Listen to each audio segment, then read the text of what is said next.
Pati Pangulo ng Pilipinas, niloloko niya na. You're trying to mislead the President of the Philippines. Inuulit ko, yung mga pinuntahan niya, hindi niya dapat puntahan yun. Yung mga dapat niyang puntahan, dapat alam niyo. Kung ano yun, dapat, di ba may geotagging kayo? Secretary Cabral, itong mga pinag-usapan nating insertions kanina sa flood control, kanino mapupunta yon? Alam mo ba kung kaninong probinsya at district mapupunta yon? Ma-determine po kung saan po mapupunta yung mga nasa You will be able to do that. You will be able to determine that. Kung saan pong engineering district. Yes, and you Yes will po. be able to submit to the committee Yes po. kung kanino napupunta yung mga insertions. Kanina Yes po, po. binanggit na namin doon sa questioning kay DBM Secretary, 69 billion 2022, 126 billion 2023, 178 billion 2024, 137 billion 2025. So yan po sana maibigay nyo sa amin, aling district, anong probinsya ang kinapuntahan nun. Yun ang aming gusto mangyari. Si former Secretary Bonoan, palagi niyang sinasabi that there should be a proportionate allocation of projects in the NEP. Pwede kang mag-cite ng isang example lang na nangyari yung talagang proportionate allocation ng mga projects sa NEP. Can you cite an example? Yun pong sa National Expenditure Program, meron pong pinagawa si Secretary Bonoan na parang allocable formula. Yun po, meron naman pong basis. And then, tinatanong ko yung actual na pangyayari na na-exercise ninyo yung proportionate allocation ng project. Kasi tingnan mo, Bulacan First District Engineering Office, ang inallocate ninyo 6 billion 80 million pesos. Bulacan Second District Engineering Office, 3.1 billion pesos. Third Bulacan District Engineering Office, 1.3 billion. Sa ibang mga distrito ba, ganito ang naibibigay ninyo? Halimbawa sa Tarlac, First District ng Tarlac, kung ano yung First District Engineering, hindi ko alam yung termino nyo. Ganito ba yung allocation? Napapanatilin yung proportionate? Your Honor, to be accurate about my answer, may I be allowed to check the records in the office? Because You will be given that opportunity. Yes, kasi Your nga, isasubmit mo sa amin. Yes po, Your Honor. Pero sa ngayon, tinitingnan ko lang, kasi ito insertions na to eh. Because I will be asking you, Yes, Your Honor. kung alam mo na kung sino-sinong mga tao ang lumapit na sa'yo, kasi nung maging gaan na ito, natural lang napupunta sa'yo yung mga proponents, kung sino-sino man yan, para masiguro nila na madadownload sa kanilang lugar itong amounts na na-insert. Tama ba? Pagdating sa GAA, dinadownload naman po talaga automatic. Hindi na po kailangang mag-request kung sino man. Basta automatic po na dinadownload sa implementing office, Your Honor. Kung saan po nakalagay yung proyekto na nasa General Appropriations. So halimbawa, yung mga party list kasi, party list representatives, alam mo, kapag naging party list kasi ako, matagal na panahon eh. Ang party list representative, pag nabigyan po kayo ng 150 million, tuwan-tuwa na po eh. Kahit na yung constituency mo, nationwide eh. Nationwide ang constituency, pero nabigyan ka 150 million, ayos na po yun, tuwan-tuwa na po eh. Pero kanina po, sa presentation ni Representative Toby Chanco, yung ako Bicol, 2-point-something billion. Eh.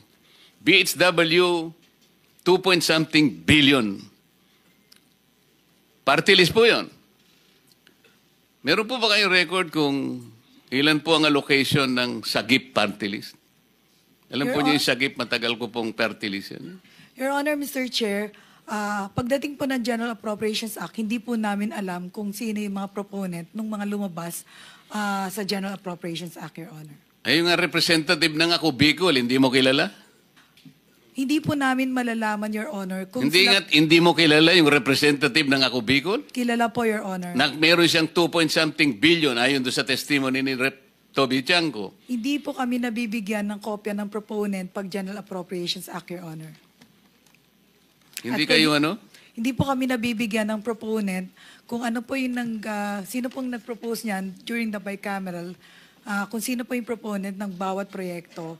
Kung saan lang po nakalugar yung proyekto, doon lang po bababa yung mga Bakit yung mga projects ng flood control, halimbawa, wala siyang description as to type of flood control. Hindi man lang niya sinabing dike, revetment, floodgates, nagiging masyado siyang generic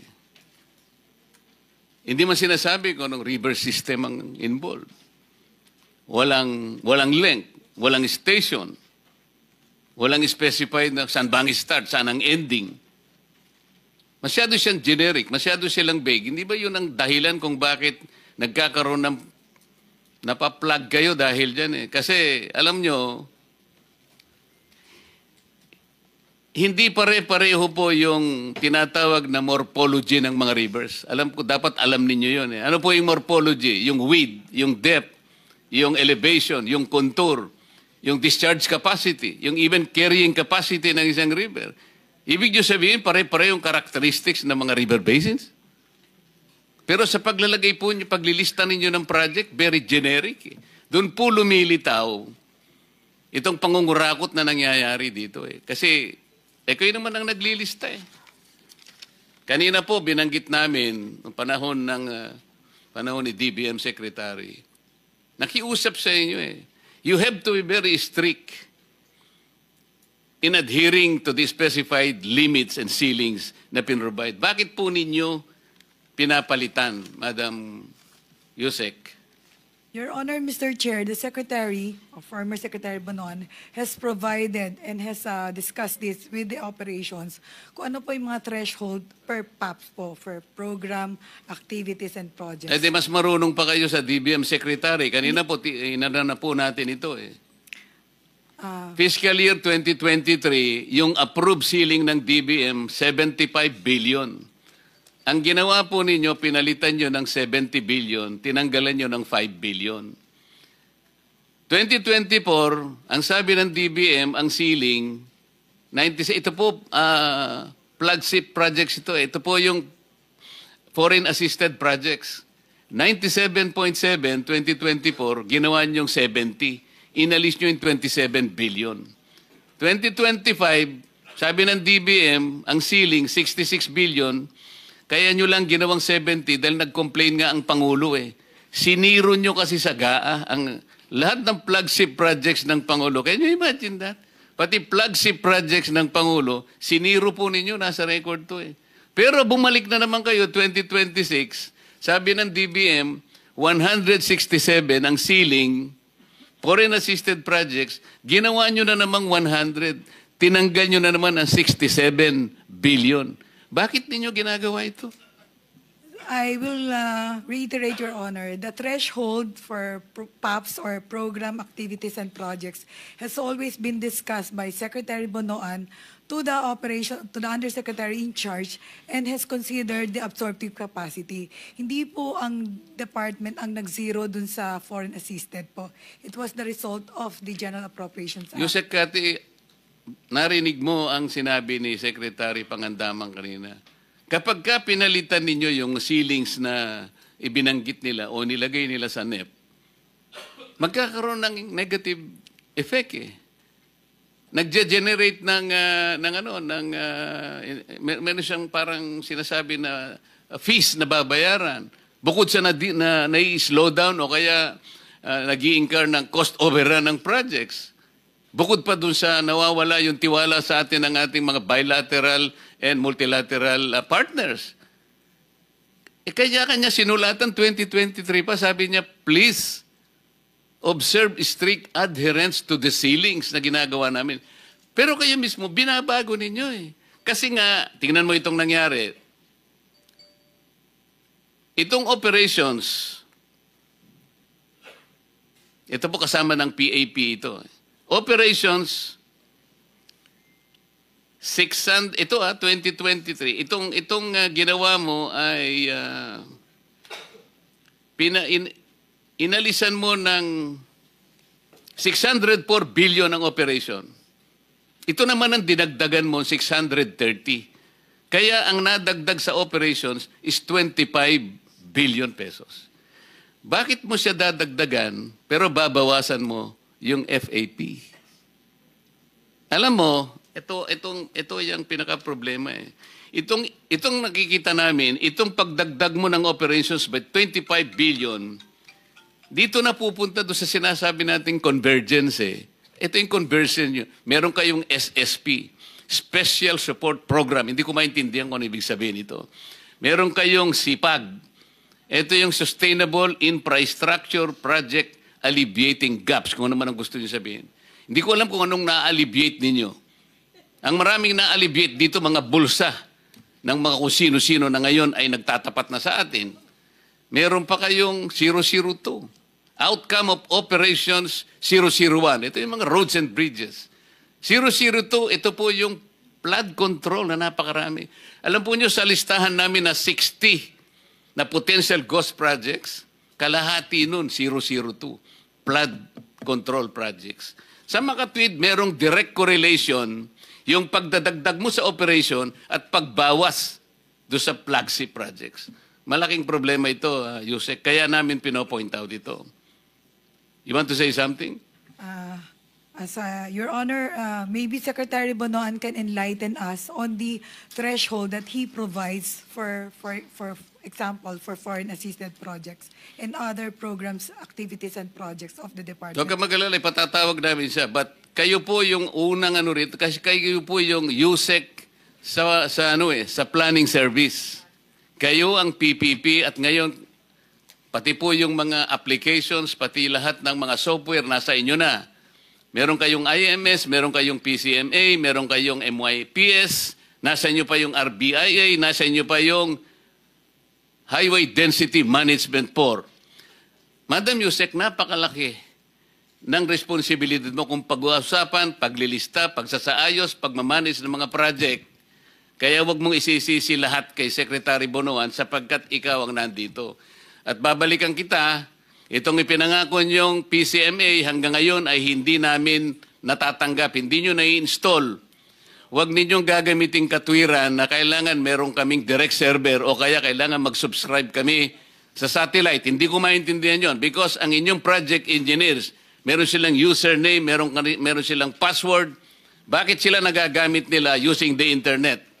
Sila ba merong lahat ay Paano kayo magsasabi ng real time ngayon? Kayo pala hindi nakasubscribe sa satellite. Paano magkakaroon ng real time? Sabi ng inyong mga representatives, it is very costly. Kahit na very costly, kung yun ang kinakailangan para makita natin real time kung yung mga project na gagawa nyo, ba't hindi kayo gumastos? Gumagastos kayo sa ibang pamamaraan. Nasasalaula ang pera ng bayan, pero kayo ayaw niyong gumastos sa isang project na matutukoy natin real time. Hindi kami maniniwala na hindi nyo mai-install sa amin ngayon. Nangako ka eh. Sabi mo, dadalhin mo rito yung administrator ng PCMA. Wala na lang tayong time, Madam Secretary. Pati yung binigay mo na database sa Pangulo, yung MYPS, doon mo ibinase. May mali doon sapagkat hindi PCMA ang binigay mo. Ang binigay mo, MYPS. I will substantiate that. Because later, kung meron pang pagkakataon na magkaroon pa ng susunod na pagdinig, ipakikita ko sa iyo yung discrepancy ng mga coordinates. Kaya, iminali mo rin yung sumbong sa Pangulo. Marami yon. So, hanggang doon na muna sapagkat tayo po ay kailangang Mr. Chair. Umalis dito ng Mr. Chair, I asked the permission of the Senate President. Okay, Senator Jinggoy. If we can just extend our hearing up to 2:45, and he readily obliged, allowed us to. So, nakakuha na tayo ng approval, Senator? We can stay up to 2:45. 2:45? Yes. Okay. Thank you for that information. So, you want to say something? Your Honor, the director of the IMS is here. Maybe he can explain because hindi ko masyado pong naintindihan yung mga technical terms nila. So The director of? the IMS po is present. Maybe he can technically What is the explain. name of the director? Director Kawaling. Director Kawaling, kayo isa sa pumunta sa aking opisina noong September 4. Yes, Mr. Chair. At kayo ang nagsabi na hindi nyo kayang install despite the fact na nag-commit ang Undersecretary Cabral na mag-install po kayo dito sa computers ng Blue Ribbon Committee at yung isa po ay sa aking opisina para kapwa tayo magbantay. Yes, sir. Kasi gusto naming tingnan din, bantayan bawat projects. Kasi ako po'y natuwa dahil sinabi nila real time. Apo. Talagang real time. Ibig sabihin, pag pinindot mo pala, ilang projects ang dapat nating tina sa Bulacan, makikita natin. Real time, kitang-kita natin kung tapos o hindi. Apo. Only to realize and be sad by say, hindi pala pwede dahil kailangan namin ng direct server. Kailangan pa namin ng satellite. Tama ba yun? Mr. Chair, let me explain po, Mr. Chair. No? So, Mr. Chair, yung ating pong PCMA, Mr. Chair, it also utilizes other applications po ng department. Among others po, we have, sir, yung ating Active Directory and we also have, sir, yung database ng personnel. Yung binanggit po ninyo kanina, Mr. Chair, kung bakit nakaka-access yung ating mga project engineer is because nasa database po sila, sir, ng department as empleyado po ng department. So kapag login po nila sa PCMA, Mr. Chair, i-check po muna, sir, kung nasa directory po sila ng department and kung sila po ba yung project engineer as per dun po sa ating personnel database. So yun po, Mr. Chair, yung in-explain ko, Mr. Chair, when we went to your office to install na hindi po siya outright, Mr. Chair, na mailalagay because of those dependencies. In addition po, Mr. Chair, to clarify also, yung sinasabi po na real-time, Mr. Chair, real-time po siya in a way na kapag nilagay po ng project engineer yung accomplishment or yung progress, makikita po ito sa central office. So, dependent tayo kung anong ilalagay ng project engineer. Yung mag-i-encode sa PCMA, tama? Correct po, Mr. Chair. So, kung nilagay niya litrato na peke, yun ang makikita Yun po natin. yung lalabas, Mr. Chair. O kaya pala, ito. Apo. Nakakita na tayo ng 2 o 3 certified ghost projects at binigyan pa tayo nga sa opisina ni Yusek Bunuan at Yusek Kati. Meron pang 15 na nakita na walang structure. Ibig sabihin ay ghost projects. Sa makatwid, kung ang PCMA specifically ay talagang kahit papano ay nagagamit ninyo, paano nagkaroon ng 3 ghost projects na ngayon ay na-validate na natin at merong 15 na ibinigay sa akin na nakita na evaluate walang structures. Potentially ghost projects. Sa makatwid, ang PCMA, kahit ano pang sabihin ninyo, hindi rin nagagamit kagaya ng objective na gusto nyo sabihin. Kasi ang sabi po ninyo, ang purpose ng PCMA, binanggit ko na ito, Secretary Yusek, ang purpose to provide a centralized, efficient, and transparent platform for monitoring all DPWH infrastructure projects. So sablay. 15 na ang potential ghost projects. So hindi totoo. Functionality, sabi niya, real-time monitoring enables immediate tracking of projects' progress and status. Hindi immediate eh. Kasi inamin po ninyo, nga kayo pumunta, every end of the month lang kayo nag-update. So this is not immediate. Pwede kayong lukuhin ng encoder nyo eh. O ilagay muna natin ito. Para kunwari meron tayo. Pwede ko pong i-clarify yun, Mr. Sandali Chair. lang. Meron pa isa. Anong benefit? Anong benefit ng PCMA? Eliminates ghost projects. O kung totoo yung PCMA, hindi sana tayo dapat nagkakaroon ng hearing na ganito, di ba? What are you wanting to clarify? Mr. Chair, yung data po ng PCMA, Mr. Chair, na available po internally sa department, yun po yung real-time, Mr. Chair. Yung data po, Mr. Chair, na nasa website, it's just a subset po, sir, ng data na nasa PCMA. Yun po, sir, yung pinapublish on a monthly basis. So ano yung data na binigay nyo sa Pangulo, sa PMS, na ngayon ay siyang ginagamit doon sa sumbong sa Pangulo? Yung data PCMA or MYPS? Sir, it's a combination po, sir, Mr. Chair. Ng... Bakit napakaraming maling coordinates? Tinignan ko lang, meron na 15 discrepancies sa coordinates. Why? Mr. Chair, yung data po, Mr. Chair, na nasa sumbong sa Pangulo website is a combination of data from the multi-year planning and scheduling application nga, units. MYPS nga eh. Apo, Mr. Pinipilit Chair, mo na PCMA pero MYPS ang nakikita ko. Kaya nga, merong discrepancy. So kahit ang binigay nyo sa Pangulo, may mali. Sa akin lang na analysis, 15 na ngayon nakita ko, o higit pa, na discrepancy ng coordinates. Kaya hindi mapagbabasihan eh. Kaya gusto naming tumulong, kaya ko naisip, ang Blue Ribbon, tutulungan na namin kayo eh. Pati kami mag-iimbestiga na rin. Pero kung hindi nyo rin kami mabibigyan, pare-pareho na tayong mabubulag dito na kayo ang dapat naming inaasahan, na kayong humimay sa mga project, wala pala itong puro lang sa papel ang inyong ang report nyo eh. Mr. Chair, if I may. Yes, How Senator. accurate is your data? Sir, yung accuracy po, sir, depende po, sir, sa users po, sir, ng PCMA po. Nagdidepende lang kayo doon?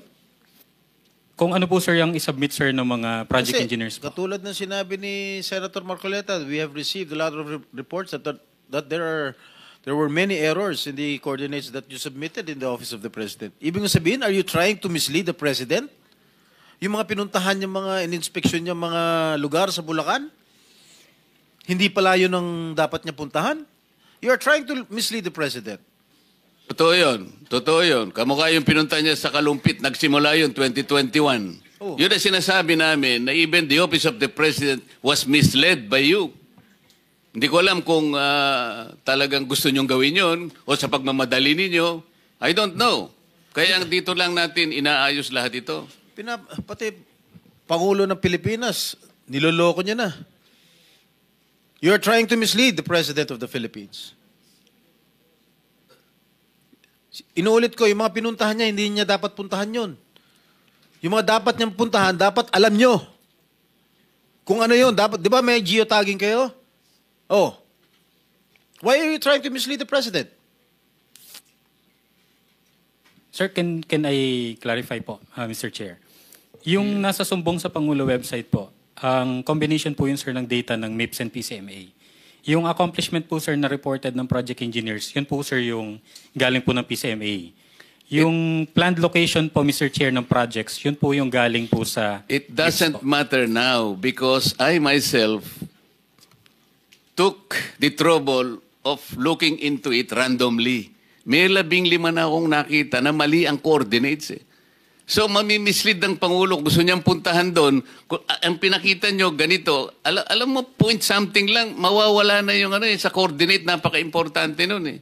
Halimbawa, kung ikaw sumasakay ka ng helicopter. Ako naman palagi sumasakay nung nangangampanya kami ni Senator Sherwin kasi wala akong helicopter. Kailangan ng coordinates. Kung hindi kami makakarating sa pupuntahan namin. So, ang daming mali. Yun ang sinasabi. Nagre-rely lang ang Presidente sa inyo, sa data na isasubmit ninyo. Correct? Kayo, yung data na kinukunan ninyo, hindi nyo vina-verify yung accuracy ng data na yon. Kaya kung ano-ano binibigay nyo kay Presidente. Mga And the most important, Senator Jinggoy, they're only completely relying on the encoders on the ground, yung mga inyong project engineers, kung anong ilagay nila doon. Walang sila lang eh. Kasi ang dami nito, let's say, pinag-uusapan natin ngayon, 10,000 flood control projects. So, you are totally dependent on the report. So, yung area niya, bahala siya. Kung ano yung ilagay, paano niyang mai-upload yun using the internet only? Nagbe-verify kayo once a month. Once a month. Pagkatapos sasabihin nyo dito, real time. Huwag nyo kaming imi-mislead. Ako naman napabilib nyo nung una. Kaya ako, sabi ko, paki-install nyo nga para tulungan namin kayo na magbantayan tayo. Gusto namin tumulong talaga eh. Paano magiging real time? Once a month. Mr. Chairman. Yes, Senator. But Alam mo, Director Kawaling, nagpapakita lang ito talaga lahat na hindi kayo masyadong seryoso sa inyong ginagawa. Dahil alam nyo, kung kayo sa military, nagbigay kayo ng maling grid coordinates, tapos nag-request kayo ng call for fire. Binigay nyo yung grid coordinates na yan, paghingi nyo ng call for, request for fire support galing sa akin, paliparin ko yung mga mortar ko, yung aking mga howitzer, mga kanyon, bagsakan yung coordinates na binigay nyo, patay yung mga inosenteng tao doon na hindi dapat mamamatay dahil mali ang binigay ninyong grid coordinates. Patay. So, hindi nyo alam yung ganung mga consequences na mali pala yung ginagawa niyo. Kami ang boses ng masa, hindi natatakot. Katotohanan lang, di kami nalulunod. Walang bahid ng sismis, lahat ay totoo. Kahit sino ka pa, pag mali ka babanatan ka. Walang pinipili kulay, wala kaming kinikilingan. Basta para sa bayan, kami lalaban. Pag tama palakpakan, pag mali banatan. Di matitinag, di matatakot, para sa bayan tuloy ang sigaw. Sa harap ng kamera, walang halong takot. Mga baluktot, lahat kayo'y tutumba. Ang hustisya at totoo, yun lang ang mahalaga. Kahit sinong harang, di kami matitinag. Walang pinipiling kulay, wala kaming kinikilingan. Basta para sa bayan, kami lalaban. Pag tama palakpakan, pag mali banatan. Di matitinag, di matatakot, para sa bayan tuloy ang sigaw. Kung nasa tama ka, ikaw ay aming kasama. Pero pag mali ka, handa ka na bang mabasag? Banateros kami, walang inuurungan. Dahil bayan muna, bago ang sarili.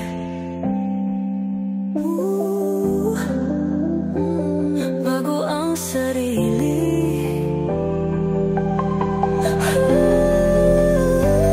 Pag tama palakpakan, pag mali banatan. Banateros ang sigaw, katotohanan ang laban.